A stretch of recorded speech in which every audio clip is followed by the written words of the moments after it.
আসসালামু আলাইকুম, hello everyone, সকলেই কেমন আছেন? আশা করছি সকলেই অনেক অনেক ভালো আছেন। সো গাইস, হয় না অনেক সময় আপনারা কোনো একটা ব্যক্তিকে বা আমাদেরকে টেলিগ্রামে কল দিতে গেলে এইরকম একটা ইন্টারফেস দেখাই, দেখেন এই যে দেখেন এখানে লেখা আছে fail to connect, sorry you can not call all tips now. তার মানে হচ্ছে কি এই ব্যক্তিটাকে আপনি কল দিতে পারবেন না, এইরকম একটা লেখা দেখা যায়। অথবা এখানে দুইটা সাবজেক্ট আছে, একটা হচ্ছে কি আপনাদের ভুলক্রমে এটা এইরকম কল দেওয়া অফ হয়ে যায়, অনেকে আছে আবার নিজ ইচ্ছায় কি করে দেয়, মানে অফ করে দেয়। এন্ড হচ্ছে কি আপনাদেরকে যদি হুদাই কেউ বিরক্ত করে থাকে আপনাদের টেলিগ্রামে, অনেকের ক্ষেত্রে হয় না এরকম যে আসলে হঠাৎ করে আপনাদেরকে বিরক্ত করা শুরু করে, অনেক মানুষ একসাথে কল দেয়, এইরকম একটা বিরক্তিকর হয়ে যায়। তো সেই সময় আপনারা কিভাবে আপনার কল অপশনটা বন্ধ করে রাখবেন, অথবা আপনাদের যদি কখনো কোনো ভুলক্রমে বন্ধ হয়ে যায় সেটা কিভাবে চালু করবেন, সম্পূর্ণ প্রসেস দেখিয়ে দিচ্ছে আজকের এই ভিডিওতে। আপনি যদি এই প্রসেস সম্পর্কে জানতে চান তাহলে রিকোয়েস্ট করবো watch this full video. So let's get started. Alright, so guys, so এতদিন এয়ারড্রপ বা টেলিগ্রাম মাইনিং বট বা আদার্স অনেক সম্পর্কে ভিডিও বানাচ্ছি, এবার কিছু আপনাদেরকে খুঁটিনাটি বিষয় শিখাই যাতে আপনারা আপনাদের একটু ট্যালেন্ট বাড়ে, যাতে আপনারা কিছু জানতে পারেন। হ্যাঁ, সো ফার্স্ট অফ অল আমাদের যে কাজটি করতে হবে, টেলিগ্রাম অ্যাপসটা ওপেন করতে হবে। দেখেন আমার এখানে অনেক গ্রুপ এবং চ্যানেল আছে, ওখানে কিছু করতে হবে না, আপনাকে সরাসরি চলে যেতে হবে। এখানে 3 লাইন আছে, সেই 3 লাইনে অবশ্যই হেল্পফুল মনে হলে শেয়ার করে দিবেন বন্ধুদের মাঝে, সাবস্ক্রাইব করে রাখবেন পরবর্তী ইনফরমেটিভ ভিডিও পাওয়ার জন্য। তো এরপর আমাদের যে কাজটি করতে হবে, দেখেন এখানে সেটিংস নামে একটা লেখা আছে, এটাতে ক্লিক করে দিতে হবে।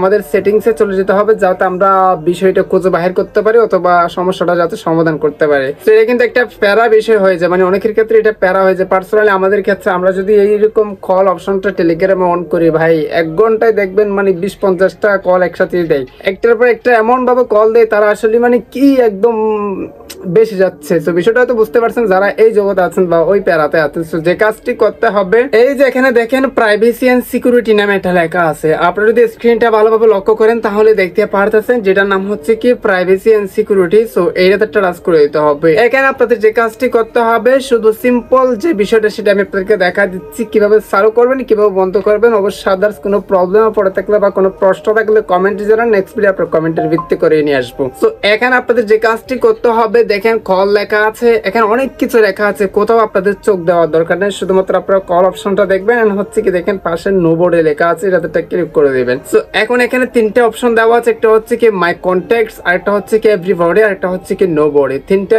লেখা কিন্তু দেওয়া আছে, আমার এখানে কিন্তু বর্তমানে নো বডি দেওয়া আছে। এখন 3টার কাজ কি সেটা আমি আপনাদেরকে একটা একটা করে বোঝাই দিই। সেটা হচ্ছে দেখেন এভরিবডি যদি লেখা থাকে, আপনারা যদি এটা সিলেক্ট করে দিই তাহলে যে কেউ ব্যক্তি হুটহাট করে টেলিগ্রামে এসে আমাদেরকে বিরক্ত করতে পারবে বা কল দিতে পারবে। এখন একটা বিষয় আপনাদের মাঝে ক্লিয়ার করে দিই, সেটা হচ্ছে কি ধরেন আপনার যদি ভুলক্রমে এটা হয়ে যায়, সেক্ষেত্রে আপনারা যে কাজটি করবেন, মানে বন্ধ হয়ে যায়, আপনার বন্ধ হয়ে গেছে, কেউ আপনাকে ফোন দিতে পারতেছে না, সেটা আপনার ফোন দেওয়া প্রয়োজন বা দিতে পারতেছে না, সেক্ষেত্রে যে কাজটি করবেন আপনার এই অপশনটা নো বোর্ড এবং কন্ট্যাক্টসে আছে কিনা দেখবেন। যদি আপনার এখানে এই 2টা অপশনে থাকে তাহলে আপনি কি করবেন, যদি আপনার ভুলক্রমে এটা বন্ধ হয়ে যায় সেক্ষেত্রে আপনি যে কাজটি করবেন এভরিবডিটা ক্লিক করে দিবেন। আর আপনি যদি চাচ্ছেন যে আপনাকে অনেক অনেক মানুষ বিরক্ত করে, মানে কল অপশন টেলিগ্রামে কল দিতেই থাকে, কিন্তু আমাদেরকে কল দিলে আপনারা দেখেন যে কল যাচ্ছে না, বাট আপনাদেরকে কল দিতে পারে, সেটা কিভাবে বন্ধ করবেন সেই প্রসেসটা দেখেন। এই যে দেখেন এখানে এভরিবডি এন্ড হচ্ছে কি my contact nobody. So আপনাকে যে কাজটি করতে হবে নো বডিতে সিলেক্ট করে দিতে হবে। যদি আপনি চাচ্ছেন যে কেউ আপনাকে টেলিগ্রামে কল না করুক, সেক্ষেত্রে আপনারা নো বডি এটা সিলেক্ট করে রাখবেন। আর মাই কন্ট্যাক্টসে দিলে শুধুমাত্র আপনার কন্ট্যাক্টস নাম্বারে যাদের নাম্বার সেটিংস করা আছে তারাই কিন্তু আপনাকে কল করতে পারে, যদি মাই কন্ট্যাক্টস এটা সিলেক্ট করে দেন। সো এভরিবডির ক্ষেত্রে সবাই দিতে পারবেন, মাই কন্ট্যাক্টস এর ক্ষেত্রে শুধুমাত্র কন্ট্যাক্ট নাম্বারের লিস্টে যারা আছে তারা দিতে পারবে। নো বডিটা সিলেক্ট করে রাখলেই কিন্তু আপনাকে কেউ কল দিতে পারবে না। সম্পূর্ণ প্রসেসটা খুবই সিম্পল ভাবে বুঝিয়ে দিতে পারছি। অবশ্যই আপনারা এভাবে আপনাদের কল সেটিংস এডিট করে রাখতে পারেন। হেল্পফুল মনে হলে একটু শেয়ার করে দেন যাতে সবাই জানতে পারে, আর সাবস্ক্রাইব করে রাখেন, একটা লাইক করে দেন যাতে ভিডিও আর সহজে কমেন্টে জানান আপনার কোনো প্রশ্ন থাকলে। সো গাইস, এই হচ্ছে আমার আজকের ভিডিও। আশা করি আপনাদের সমস্যার সমাধানটা পেয়ে গেছেন। আজকের ভিডিও এখানে শেষ করতেছি। সবাই সুস্থ থাকবেন, ভালো থাকবেন, দেখা হবে নেক্সট কোন একটা ভিডিওতে। Thank you so much. আসসালামু আলাইকুম।